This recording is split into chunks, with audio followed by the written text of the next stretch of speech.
Hello everyone, we're hanging out today with Amy Taylor, continuing these site director videos to just share stories of how mission teams are going, both yours and at West. And she is for the West site director, so she's actually my site director as well, and we're learning from each other. I learn from her, she learns from me, and we are just trying to further the idea of mission teams as you guys are leading yours. And so just asked her to share some things out of her experience that hopefully will be equipping for you guys. And so we're just going to jump right in here. So last fall, so a year and a couple months ago, you were one of the leaders who dutifully went through the shift exercise and led your group in helping people far from God experience Jesus by, and what did you come down on? We ended up going with nurturing women and children in need in the community while Okay. we grow spiritually. So love that mission. You guys enacted it over the last year. So what did you learn from that experience over a year of pursuing that? Our biggest challenge was we were a very new group when Group Shift started. We were about 6 months old. We were a very large group. We had about 23 to 28 ladies on our roster at a time. About 15 to 20 would be present at each meeting. So our biggest challenge working through the shift was getting 20 voices heard and narrowed down to one specific idea. So we developed our mission statement. It was a very tense process.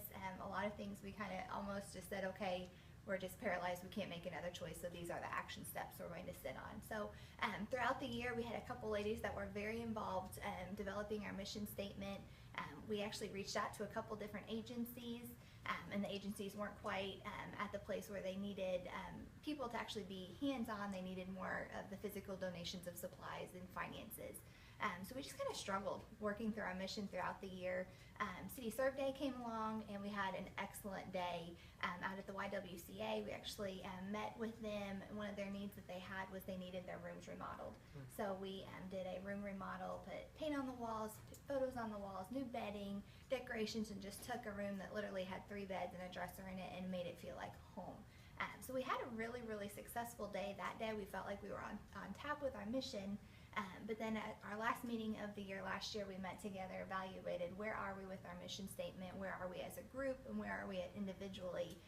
And we were able to find out that while we weren't not passionate about serving women and children in the community, it wasn't that mission that each of us individually woke up every day thinking about trying to see what we can do to serve in the community. And we found that if we were working towards a mission that we weren't 100% passionate about, we weren't serving God to our greatest capacity. So just backing up just a little bit, something caught me. They said there's that you worked through, I know you worked at Delaware, which you didn't even mention that before, but then you also worked at the YWCA. So you, one of the things that we encourage all of our mission teams is to connect to community partners. Just real quick, did you find that process helpful? How did you do it? That kind of stuff. Sure, we really enjoyed being alongside community partners. We met with Albion Fellows Bacon Center, met with St. Vincent's, Delaware Elementary, and then we landed at YWCA. It was just a really cool resource to know what all was going on in the community that we could partner alongside with. Did you just call them up? We did. Yeah. So it's that easy. We really recommend you guys work through community partners instead of trying to start something on your own, because chances are, I mean, there's some examples probably where it's that there is a gap, but most of the time, something you want to do in the community, someone's already doing it. A nonprofit's already going on working towards that. So great job fueling those. So this fall, so that was last year. This fall, you because of your evaluation last spring, you decided that you wanted to revisit and revise your mission statement, which we recommended groups to do if they felt uncomfortable, because we were really getting into new territory in this thing. So you did that. Can you just share kind of that process and how it went and things you learned from that? Sure, absolutely. So the end of last season in early summer, we met for our last meeting of the year. Came to the realization that, you know, this isn't 100% our mission. Knew that we were going to revise for the year. Took Sabbath for the summer, so everybody just individually kind of thought about where we wanted our mission statement to go, what we were feeling called to do, and see what relationships were built over the summer.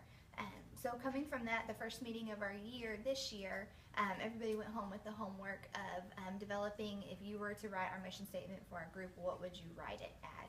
So everybody came back to the next meeting with their individual mission statement.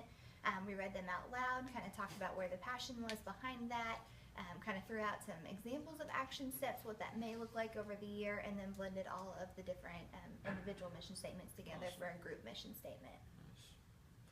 So, where are you at in that currently? Have you landed on Well, one? our new mission statement for this year that we've landed on is loving those in need of encouragement through intentional acts of kindness. Okay.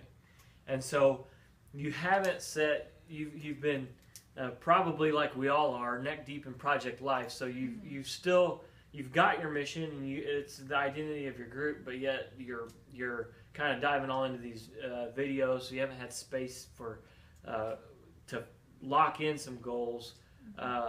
How do you really see that playing out? What do you see the benefit of those being once they are in place? Sure. The beauty of our mission statement is a very broad statement, which allows everybody's individual mission statements to come out, where they can come with a passion of saying, I'm really called to serve in this area right now. Can you help me with this? And everybody can build a team behind that. So the season that we're in right now, as we continue to finish up Project Life, is we're just praying through a season of God presents us what He wants us to work on over the year, how we can be of encouragement, and how we can individually prepare ourselves to be able to serve others.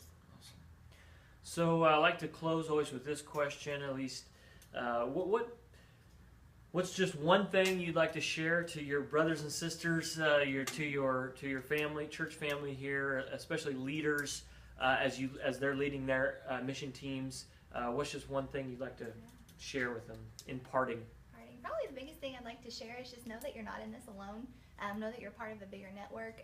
Austin and I here as resources for you, as well as all of your other groups. So City Serve Day was a beautiful day where all of the groups got to work together towards one common goal, and that's something that doesn't have to happen on just one day. Yeah, we'd love for our different mission teams to come together and serve together and kind of move the city movement idea down the field together as a group. So, all right, thank you, Amy.